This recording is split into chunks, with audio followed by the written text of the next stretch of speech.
news tonight. Time for action, says Vice President Kashim Shettima, as African Development Bank set to disburse funds for special agro-industrial processing zones What projects. we need to do to mitigate that is to ramp up our production, improve our yields per hectare, to make sure we feed West Africa. That's our intention. Reintroduction of CBN's Anchor Borrowers Program. Nigeria Governors Forum suggests alternatives for better results. Also tonight, how street lights will enhance security in the FCT with our correspondent on location.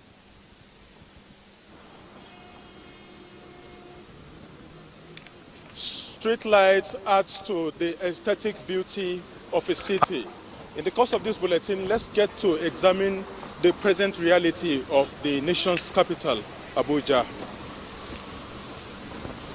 Thank you, Onoze. It's great to have you also join us on the network news on NTA. We'll also be joining Musa Abubakar and Bade Adele for business and sports update. I'm Naja'atu Tijani. Remember that this broadcast is also being streamed live on our website, nta.ng/live. Remember to follow us across all social media handles as well. Social media platforms. The African Development Bank is to commence disbursement of $540 million for the first phase of the Special Agro-Industrial Processing Zones project.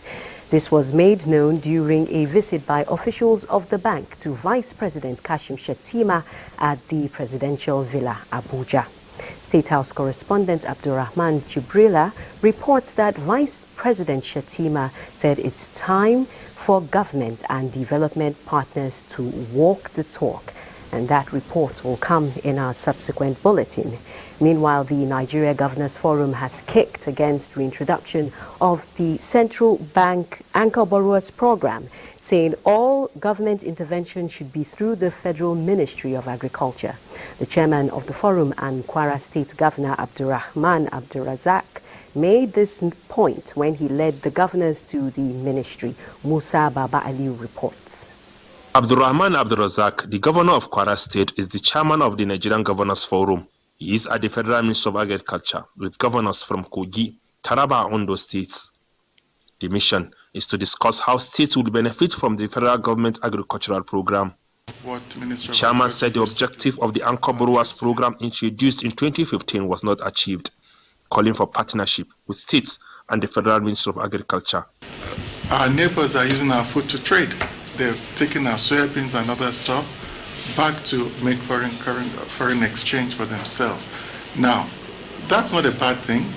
What we need to do to mitigate that is to ramp up our production, improve our yields per hectare, to make sure we feed West Africa. That's our intention. Feed ourselves 100% and export food to the world. Minister of Agriculture said partnership with states remains paramount in achieving food security in the country.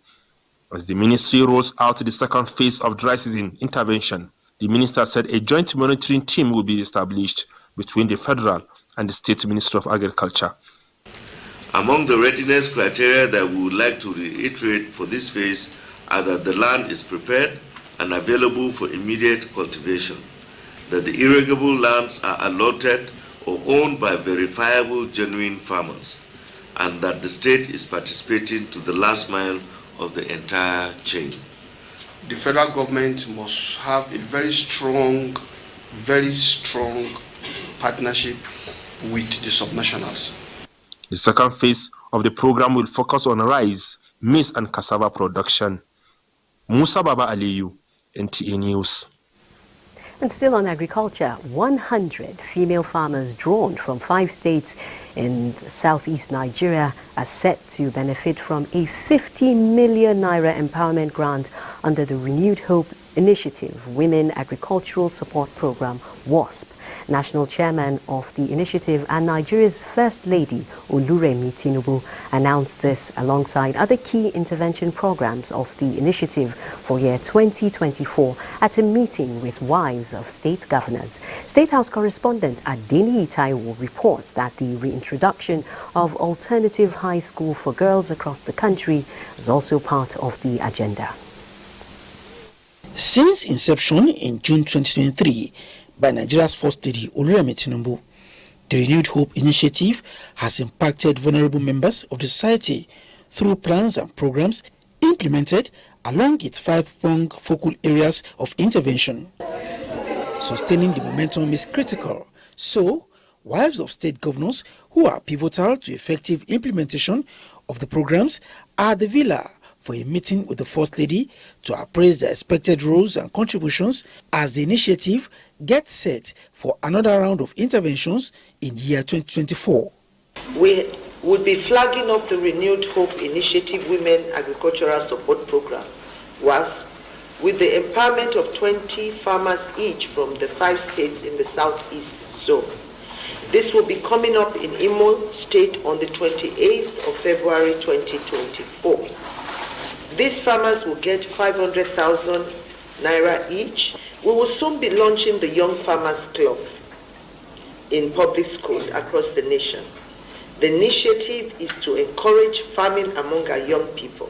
While RHI partnership with National Information Technology Development Agency, NITDA, will see another set of 40 women empowered with skills in ICT and seed fund, the initiative is also lining up a food outreach program that will support people living with disabilities and residents of IDP camps with food items. The Renewed Hope Initiative will be organizing the National Fabric Competition, #One Nigeria Unity Fabric. This competition seeks to create a fabric that is indigenous, promotes peace, and unifies us as Nigerians. The competition is open to all Nigerians within and outside the shores of the country, within ages 15 and 25 years old.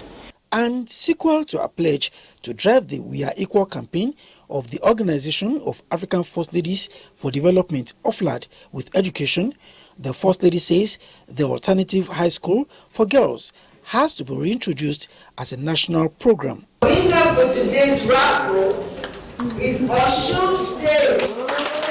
Selected through a transparent lottery system, Osun State will have the first shot at the program. Once I get back home in Osun State, I'll discuss it with His Excellency Senator Nuruddin Ademola Adeleke, and from there we'll take it up. It is still the beginning of the year and a time to lay out this agenda for the benefit of vulnerable Nigerians. It is expected that by engaging these critical stakeholders, RHI programs will attract effective implementation and desired results. In the State House, Adeni Itaiwo, NTA News. And since we're still talking agriculture, let's go back to our story on the disbursement of $540 million for the first phase of the Special Agro-Industrial Processing Zones project. Abdulrahman Jibrila has the details. As part of moves by the Nigerian government and the African Development Bank to ensure food security in the country, 3 states are to benefit from the phase 1 of the development of processing zones, Oyo, Kaduna and Cross River, while others are to get theirs after documentation. A delegation from the African Development Bank and that of the United Nations Industrial Development Organization presented their separate reports on the status of the project being executed in Nigeria. There are great efforts being spearheaded by the Ministry of Industry and Trade and also other actors in the private sector, in the non-governmental community, to bring efforts to bear to streamline the processes in the, let's say, the ports and the export outlets, also develop standards, because part of the challenge of being rejected is usually related to not being able to meet phytosanitary standards. So there are requisite investments. In fact, one of the SAPZs, there is well the possibility to be able to support labs, in some of these sites. We raised about $540 million for the first phase, we call first phase, 8 states, 7 states and FCT. So basically, there are processes that you help, develop these states step by step. We have set up their project implementation units, so they need support, management support to do that. They need to build up something, they need to do some documentations. So that's the disbursement we are on now. But we really want to make sure that we support Nigeria in her drive for food sufficiency, in her drive to bring down the food price inflation, and also in her drive to reduce rural poverty. We all know that rural poverty is tied to the farmers not being able to get high yield and good prices for their products. Yeah. The Special Agro-Industrial Processing Zones is an initiative of the African Development Bank that is aimed at turning the rural landscape into economic zones of prosperity and harnessing the power of commercial agriculture and food. From the State House, Abraham Jibrila, NTA News. Now for news from a state known for agriculture, but this time it's a security update. Niger State Governor Mohammed Umaru Bago has reacted to the early Monday morning demonstration in some parts of Minna, saying there is strong intelligence that the protest was orchestrated to loot food items from trucks transporting them to government silos. Husseina Musa reports that arrests have been made. State Governor, at a press briefing held to address the people of the state, said government is already meeting with market unions to work out modalities on proffering respite to the hardship occasioned by the high cost of food items. Trucks who come to park or buy foodstuffs from our villagers in bulk should be halted for now. We have stopped mass purchase from our local market in all our local government from now henceforth until further notice. Anybody found doing that, we have given security agencies go ahead to confiscate those trucks and share the food to the people. He disclosed that the Vice President, Senator Kashim Shatima, and the National Security Advisor, Nuhuru Badu, are also in touch to ensure normalcy returns to the affected areas. Governor Umaru Bago noted that though the protest was hijacked by hoodlums, however, said that normalcy has since returned to Minna and it will be sustained as security operatives have been deployed to that effect to allow law-abiding citizens go about their lawful businesses. The situation has been calm and everybody have moved on with their normal activities of life. There's no tension again in Minna. Demonstrators had in the early hours of Monday morning besieged a section of Minna Metropole to protest high cost of living in the country. In Minna, Husseina Musa, NTA News. Now let's talk diplomatic ties. Nigeria has signed a memorandum of understanding with the Kingdom of the Netherlands to further strengthen bilateral ties in areas of migration and human trafficking, among others. Garba Nata'ala reports. The two countries, Nigeria and Netherlands, led by their top officials, met here to formalize the agreement. Ambassador Samson Itaboje of the Nigeria's Foreign Affairs and Geoffrey van Leeuwen represented the countries. This is the outcome of years of diplomatic relationship that projects better prosperity in Nigeria's development drive. To discuss bilateral issues on trade and investment, on migration, on agriculture, water resources, consular. So it's a very robust platform and robust relationship we have. Really again here today to strengthen that relationship and make it even deeper and stronger than it is today, because you are the key player in Africa and our key partner. So we want to work on that and build on that. Considering Africa's effort in tackling irregular migration and human trafficking among other related issues, the Dutch Minister for Foreign Trade and Development expressed optimism in this drive, hence the resolve to partner Nigeria for continued support with a current trade volume of 8 billion euros for mutual benefits and positive impact. In Abuja, Muhammad Natala, NTA News. Away from bilateral ties, the Nigeria Customs Service says integration of technology in all processes will play a key role in achieving the 5.07 trillion naira revenue target in 2024. This was during an interactive session with the Senate Committee on Customs.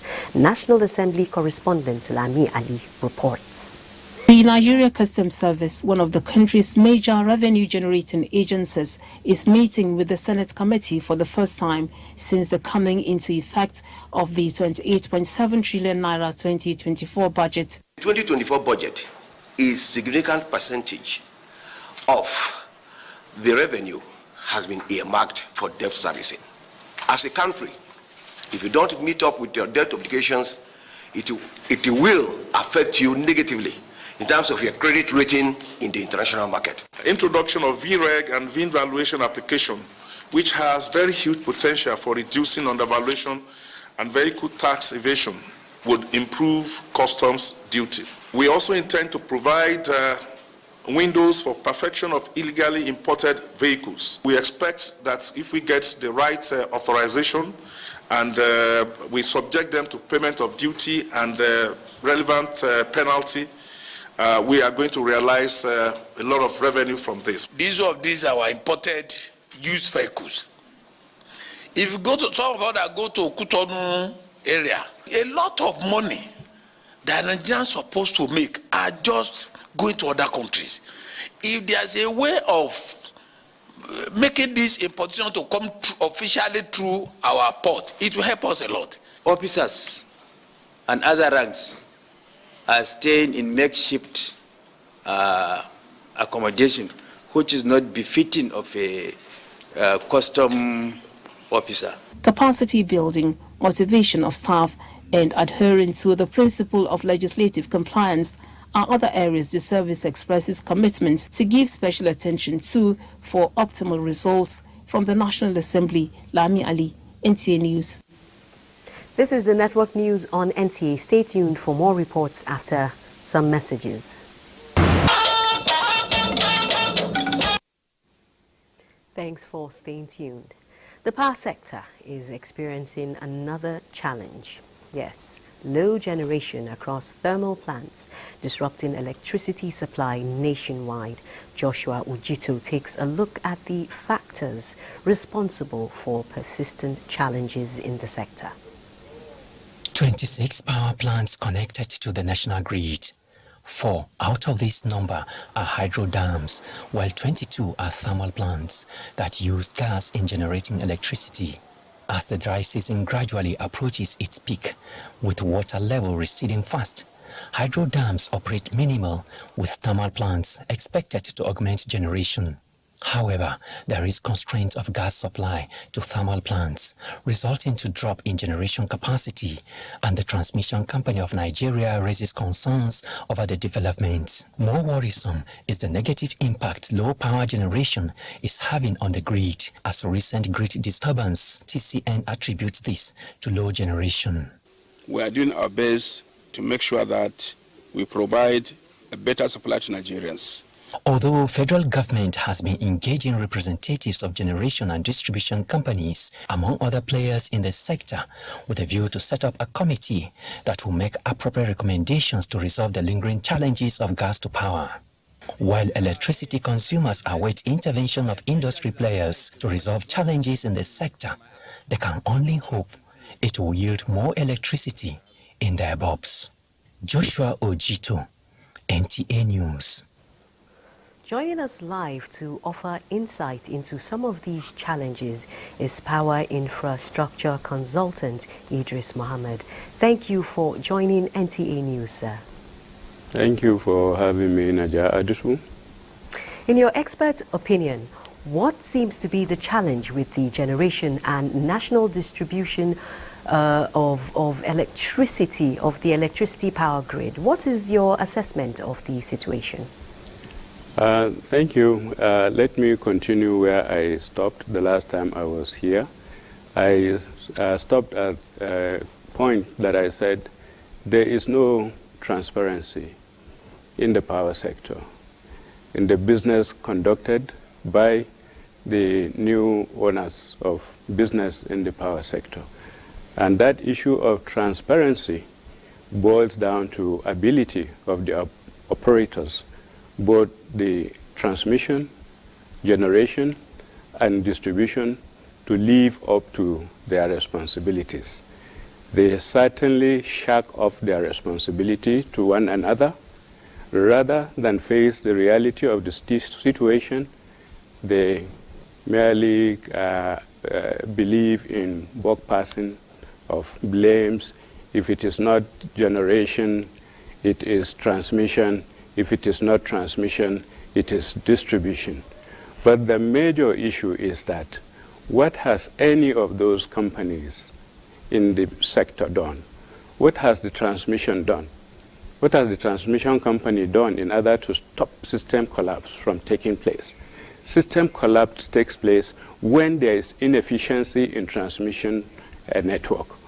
And before a system collapse takes place, as far as I know, and as far as I can remember, there is a warning system that is generated from the system to show the operators that, okay, if you don't handle the situation, the system will collapse.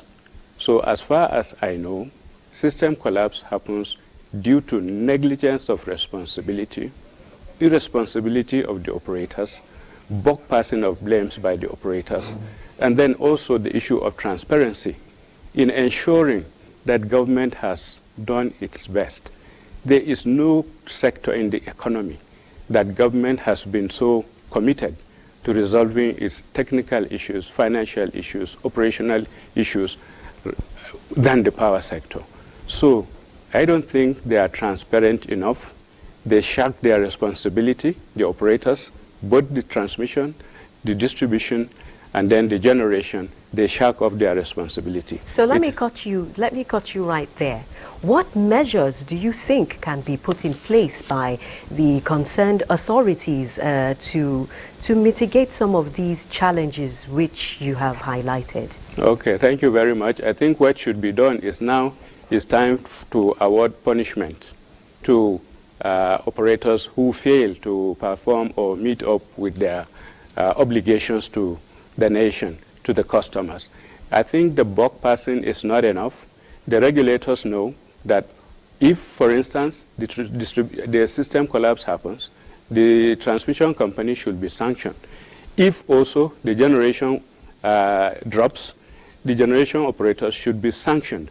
And if also the distribution of power to customers is affected, the distribution companies should be sanctioned.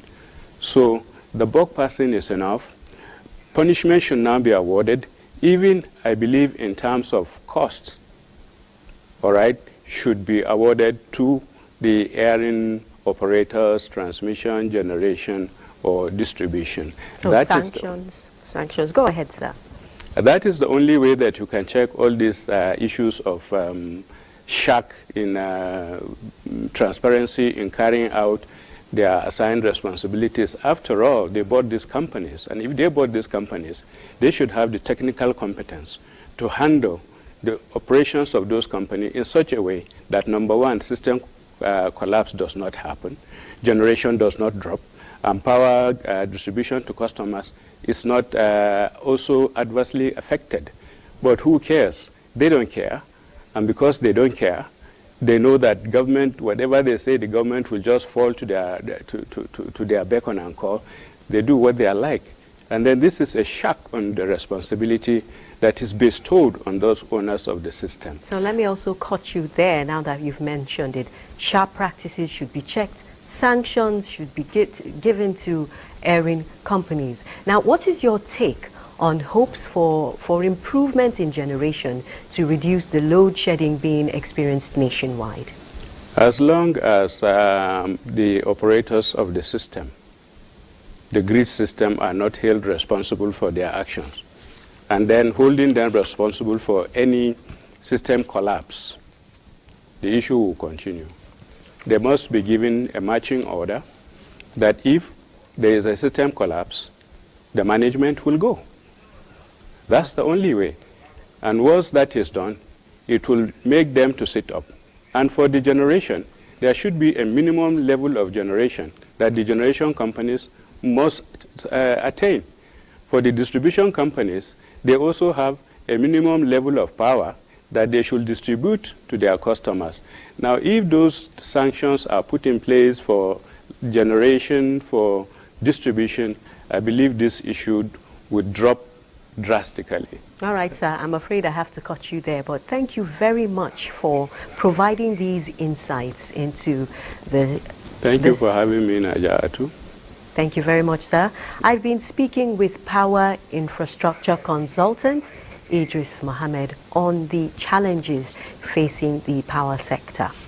Now, residents of Kuje Town will now heave a sigh of relief with the commencement of rehabilitation of the 5-kilometer tipper garage to LEA Secretariat Township Road project. Onoze Yakubu has the details.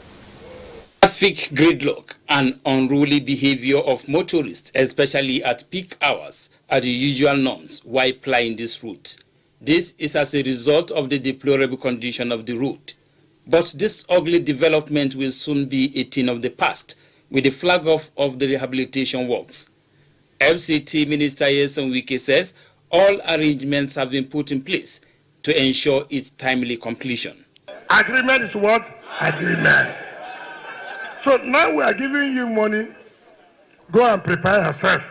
The road project will also help in curbing the menace of insecurity, which is one of the area of concern of our administration. Chairman of the Kuje Area Council, Abdullahi Sabo, and the community leader lauded the project with an appeal for the provision of more infrastructure at the grassroots. Your Excellency, you have proven to the people of Kuje that you are an elder statesman and a man of integrity above all.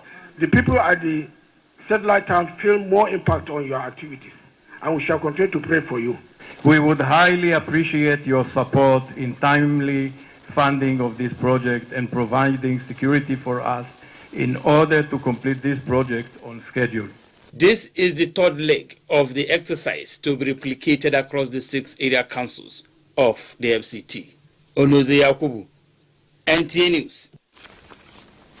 Streetlights in urban centers are necessary, considering the fact that urbanization and attendant factors of road infrastructure require light for safer night motoring and even pedestrian movement.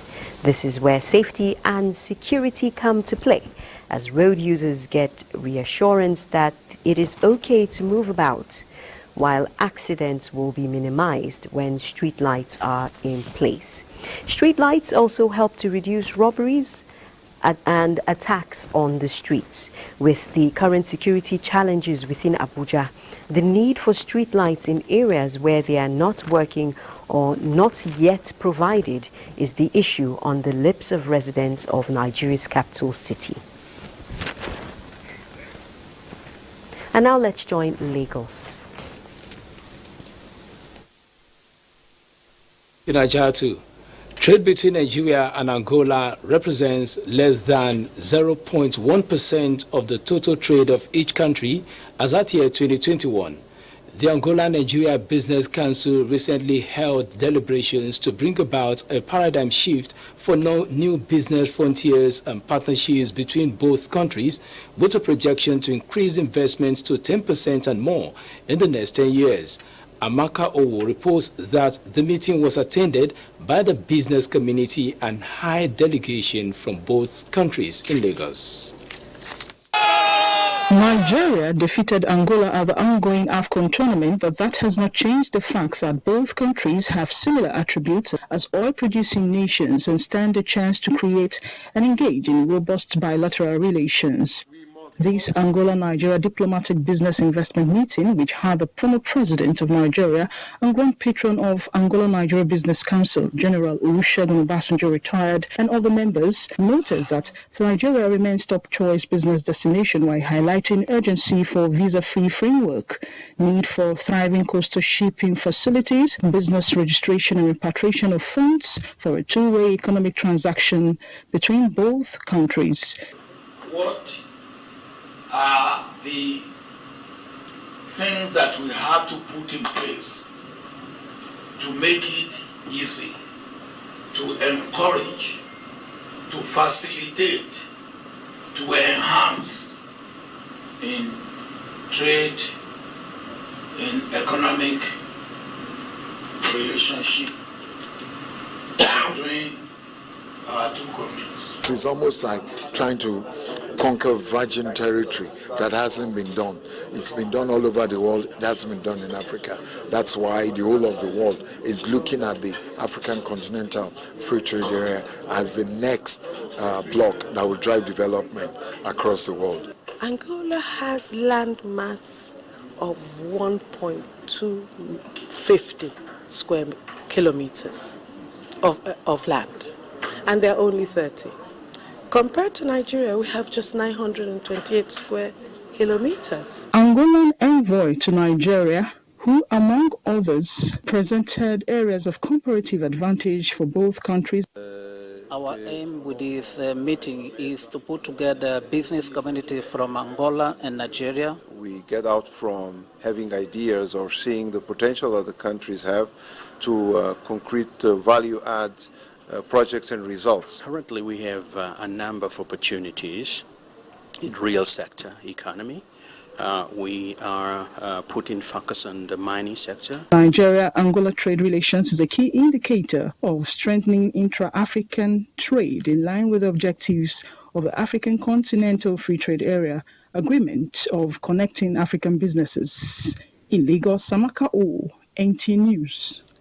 Repositioning Nigeria as an industrial hub will enhance local manufacturing capabilities, integration into regional and global value chains, enabling specialization, competition, and export orientation.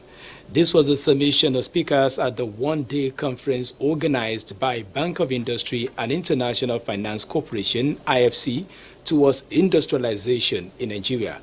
Bolaji Akim completes the report. Achieving economic development through industrialization has been an Herculean task in the country, despite various policies that were put in place by past administrations. Realizing the role industrialization can play in providing a pathway for job creation, poverty reduction, improved living standards, and economic growth, Bank of Industries and International Finance Corporation decided to key into President Bola Tinubu's Industrial Revolution agenda. The one-day conference for stakeholders is to deliberate on how to change the narrative by thinking outside the box so as to find solutions to factors working against industrialization in the country. There is a lot of understanding of what it takes to finance industry. Now, we are planning to come up with various products in conjunction with the IFC that can really help support the growth and development of Nigeria's industrial sector. On its part, International Finance Corporation re-emphasized its commitment and belief in the country's industrialization process with assurance to provide more financial support. We want to promote smart agriculture. We want to promote also access to finance for the agricultural industries. So this is an area that we are focusing on. In Nigeria, our focus is also on the energy sector. This is, I think, something that is very important in order for not only the people in their houses, but also the companies, private sector companies, to have access to energy in a reliable way, in a clean way, and also in an affordable way. We need to put funds out to support industry. If we're going to grow this economy, if we're going to support industry, then one of the ingredients will be providing them with funds. Discussants at the conference agreed that sustaining creative ideas through collaboration between all key stakeholders and players in the sector will bring about required industrial revolution in the country. In Lagos, Bolaji Akim, NTA News. Those are the reports from Lagos. The news continues shortly after this break. Please stay.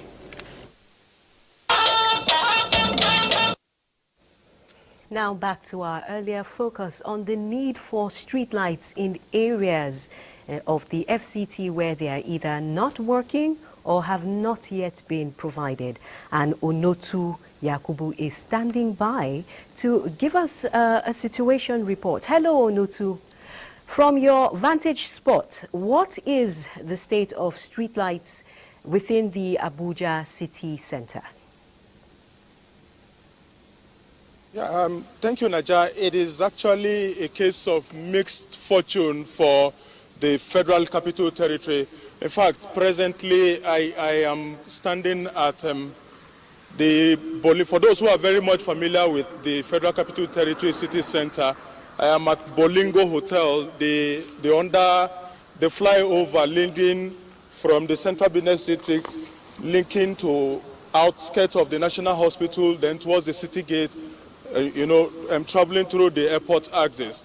And Nigeria, I must tell you that it is actually a very bad situation here. In fact, from behind me, you see this is the shape house, the Ministry of Defense, and then to the AMAC, Abuja Municipal Area Council Secretariat. The place is a total blackout. Of course, that is not to say that there are no other spots where these facilities are provided. In the case of this axis where I am, it is that the poles are there, some of the lights are there, and it's about the issue of maintenance to make sure that they provide the services that they are originally designated to provide. And of course, you go to the main city center, you find these street lights there providing the services and illuminating the major streets and giving the clear views for road users who are traveling through this axis. So it's been a case of, in some places they are there serving the purpose, and in other directions they are not there. That's been the situation in the city center. Najatu. Now, very briefly, Onotu, what are residents saying about some of these areas you've highlighted? You've been around some of the locations where these streetlights are needed most. So what are residents saying about this situation? The story of the residents is one that speaks to their reality on the daily basis, especially at these odd hours. Majorly as people round up the business activities in the city center to travel back to the outskirts of the city. You have a situation like the city gate axis where I mentioned earlier, sometime last year in 2023, a woman was traveling through the city gate, and somewhere along the line her vehicle developed fault, and in the process of trying to manage the situation, suspected hoodlums came out from the shrubs and bushes around the stretch of the expressway, attacked them, and before help could arrive to rush her to the hospital. Eventually one of them was lost to the situation. So this really speaks to the reality of this situation and the threat it has posed to the security of lives and property of residents. And of course, the story is not so different from places like Kubwa in the suburbs, and then that's through the Abuja South Trust, Dutse, the likes of Dutse, Dede and Co to Buhari axis, and also, of course, even from the Asokoro axis towards Karu, Jikoyi, and all of these places. These are the realities that have become the... I'm sorry about that, Onotu. I really had to cut you there, but thank you for providing that update. That was our correspondent, Onotu Yakubu, giving us a situation report on streetlights in the FCT. And now we're talking health matters, and to boost the morale of troops in the front lines, the Nigerian Army has promised to upscale the provision of free medical services for the treatment of cancer to officers, soldiers and their families, made known at a cancer awareness summit organized by the President, Nigerian Army Officers' Wives Association, NAOA, Maria Abiodun Lagbaja in Abuja. Defense correspondent Ismail Musa reports. The World Health Organization 2020 Cancer Survey shows more than 124,000 cancer cases in Nigeria. This surge is attributed to lack of awareness, which prevent many from early detection and cure. Cancer is not a death sentence. This summit, organized by NAOA, provides a platform to raise awareness, advocate for quality health care, and celebrate the success recorded in the fight against cancer. Through this event, we aim to create a platform for open dialogue where we can share experiences, learn from experts, and ask questions. Together, we can break the stigma surrounding cancer and ensure that everyone on treatment gets adequate support to fight the disease. So if cancer is found, early treatment from appropriate specialists is done, it can be cured. I can assure you the reduction of cancer scourge in Nigeria is really possible. To support the fight against cancer, the Nigerian Army stressed its commitment to offer free cancer treatment for members of the armed forces and their families.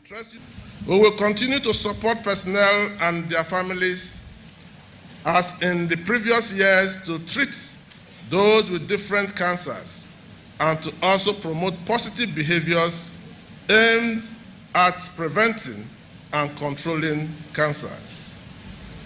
Thus, our hospitals are now equipped to adequately diagnose the commonest cancers in our barracks. This summit is focusing on closing the care gap in awareness and treatment of cancer. In Abuja, Ismail Musa, NTA News. From health and security to sports now, and let's join Bade Adele for AFCON highlights and other sports news. Many thanks, Niger. Welcome to AFCON Update. The Super Eagles of Nigeria's coach, Jose Peseiro, has charged his players to step up ahead of the Africa Cup of Nations semi-final match against South Africa in Bouake on Wednesday. The 2013 African champions have scored 6 goals in 5 matches, including a 2-0 success against Cameroon in the last 16, while conceding once against already eliminated Equatorial Guinea. In qualification of team, you know that the Super Eagles of Nigeria are currently on their way to Bouake ahead of the semi-final clash against the Bafana of South Africa at Stade de la Paix on Wednesday. Shortly before their departure, the team had a closed training session with sources revealing that all players in camp are in shape with optimism of victory. Now joining us via Zoom is National Officer of Sports Writers Association of Nigeria, no other person than Yinka Owolewa. All right, Yinka, many thanks for joining us on the news tonight. Thank you very much, Barry.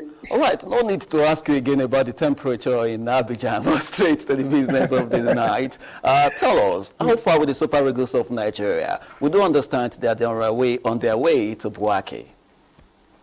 Yes, just a few minutes ago, exactly around 8:13 p.m. local time in Abidjan here, the team bus left for the airports en route to Bouake, and the situation in camp is as good as the way every Nigerian will want it, and all the players are in good shape ahead of this one.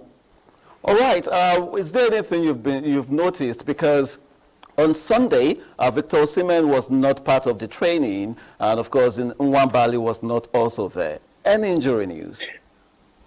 Well, I must say that the Super Eagles hasn't. Victor Osimhen hasn't really been part of the team's training.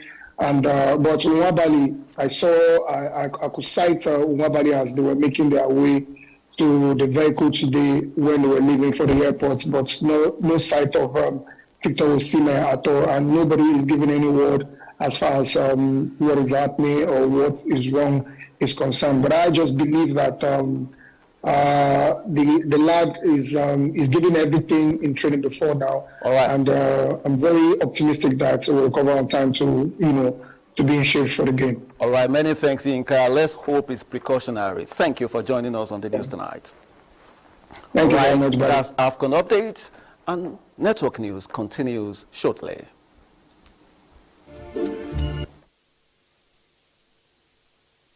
Thank you very much, Bade, for that update. This is where we call it a day on the Network News.